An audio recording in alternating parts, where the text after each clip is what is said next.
ఎప్పటి నుంచి ఎదురు చూస్తున్న రోజైతే వచ్చేసింది. హలో ఫ్రెండ్స్, అందరికీ నమస్తే. దాదాపు సంవత్సరం నుంచి అంకవ్వకి అలాగే పోలేరావుకి కోళ్ళు అయితే వదులున్నాను.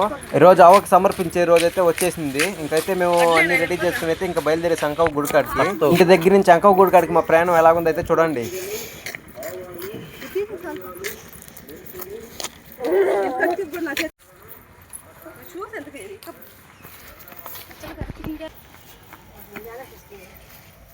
దానిలో బియ్యన్నీ కావాలి నీకా? ఊరి నుంచి మా బావ రావడంతో మా అక్కకి ఇంటికి వెళ్ళింది. మా నాన్న, నేను, మా అల్లుడైతే వెళ్తున్నాం గుడికాడికి. పచ్చడి పొలాల మధ్య వీస్తున్న గాలి, అలాగే అంకవ్వ గుడి దగ్గర నుంచి వస్తున్న పాటలకి మనసు ఎంత ప్రశాంతంగా అయితే ఉన్నది ఇక్కడ.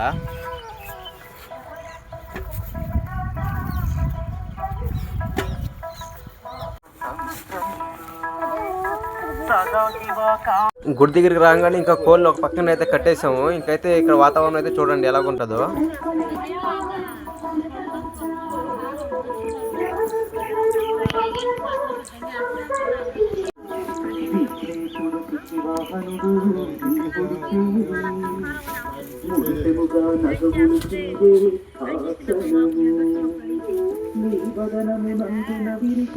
అంకవ్వ గుడి దగ్గర జనాలతో చాలా సందడిగా అయితే ఉన్నది ఇక్కడ.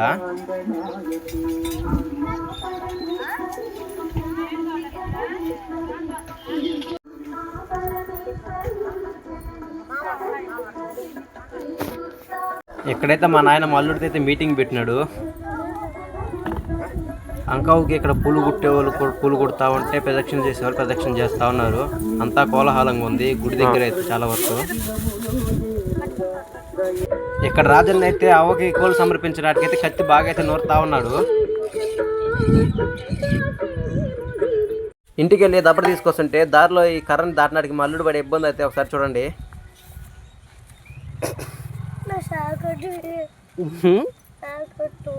ఏం కావాలా? చాకెటా? నేను ఇస్తారా లేరా? ఇస్తాను లేరా? ఇదిగో చాకెట్. ఇంకైతే గుడికాడికి అయితే వచ్చేసాము. ఇక్కడికి రాగానే మా అమ్మ అయితే ఇక్కడ అమ్మవారికి పొంగల్ పొంగించినాడికైతే పొయ్యి అయితే మంటేస్తుంది. ఇక రాజన్న నా కత్తినోడు వైపు కడగతా ఉన్నాడు దాన్ని. చుట్టుపక్కల పొలాలు, అలాగే మధ్యలో అమ్మవారి గుడి ఉండే లోపలికి మనసుకి ఎంతో ప్రశాంతంగా అయితే ఉంది ఇక్కడ.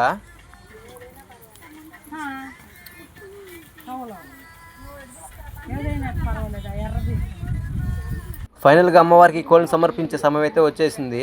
మా అక్క బావ అయితే కోళ్ళని పట్టుకున్నారు. కోళ్ళని సమర్పించిన తర్వాత అయితే మేము ఇంకా వాటిని బొచ్చులు చేసి వాటిని కాల్చడం అయితే స్టార్ట్ చేసాము. ఆ కాల్చిన కోళ్ళని అయితే ఇంటికి తీసుకెళ్తే వెళ్ళిపోయాము మేమైతే. ఇంకా అంకవ్వ దగ్గర ప్రసాదాలు పెడతా ఉంటే నేను మా మామూలు కలిసి అయితే తింటున్నాము. ఇంకా కోళ్ళని కాసేసి వచ్చేసిన తర్వాత ఇంక ఈ పాపను అయితే చూడండి, నా అవతారం చూసి నన్ను ఎక్కడ ఎత్తుకెళ్ళిపోతారా అని చెప్పి కోపంగా అయితే చూస్తుంది. ఇంకా ప్రసాదం తినేసి అంకవ్వ గుడి నుంచి కోళ్ళు తీసుకుని అయితే ఇంటికి బయలుదేరేసాను. ఇంకా మీకు ఈ వీడియో ఎలా అనిపించిందో కామెంట్లో అయితే తెలపండి.